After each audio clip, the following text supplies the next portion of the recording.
Hello, thanks for stopping by StampsToDieFor.com. My name is Patsy Waggoner and I'm excited to share with you today another technique how-to. Hope you enjoy it. Well, let's get started. So today I'm going to show you how to do this iris folding, and we're going to do it using our framelits. Now I've started with the window frames collection, and I store my window frames on these magnetic sheets, and it makes it very easy. They just snap on there. It's easy to keep track of them. And I've seen a lot of ways to store them online without these little cases, but I think these cases are the perfect solution. And I'll put a picture on my blog showing how I store these. But I always write the number 6, so when I'm putting them back, I know I have 6 of them in there. And with our new magnetic platform, it is so easy to cut these out. We're going to take the number 2 one, and I've got my magnetic platform. I have my plate. I put my paper down, and you can see that this sticks right to the plate. But it is not strong enough so that you can easily move it around, but strong enough so when you put the plate on the top and run it through the big shot, that it's going to stay in place. So I have pre-cut that out. You want to put it down about 1/2 inch from the top for this technique.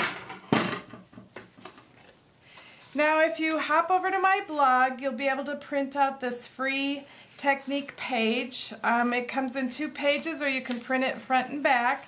But the little template that I used for today is on there, and when I cut out the framelits, you get this little edge around the kind of a debossed look, and I like that. So I'm going to turn it over and place it on my template, and you can see that 1, 2, 3, 4 there. Now you're going to cut 2 different kinds of designer paper, 2 different patterns, and we're going to call them A and B, and you're going to cut 6 of both A and B, 1 inch by 2 inches long, and you're going to fold them in half. Now I find it works best to use my bone folder to give these a really good crease. Everybody should have a bone folder on their desk, and you can see mine is very old and very used. And then you can, if you want, you don't have to, but you can run a little strip of snail just to hold them folded if you want, but it's not a requirement. And now I stick a glue dot on each corner, but you can use any kind of adhesive. And then you're going to just place this on line 1 here. Let's see.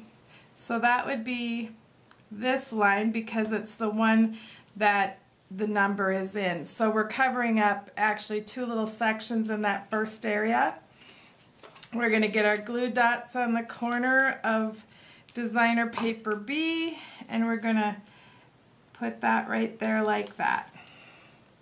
And we're just going to go clockwise around our little thing here. We're going to go like this, and we're going to go, and you can get really good at this. You can, do multiple colors of paper. You can do, as long as you have even numbers, 2, 4, 6.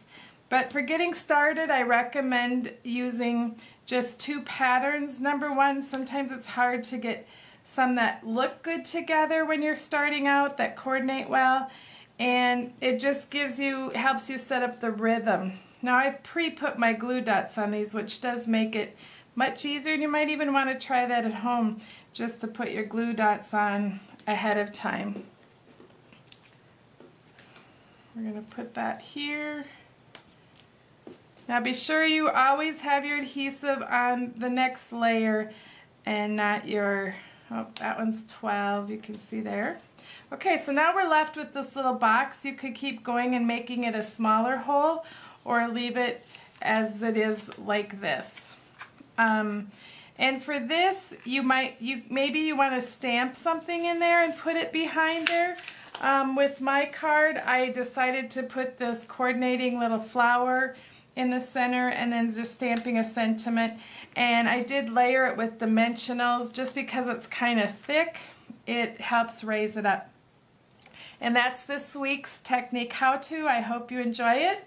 And again, don't forget to stop by my blog and pick up your free template so you can make your own sample. Hope to see you there. Happy stamping!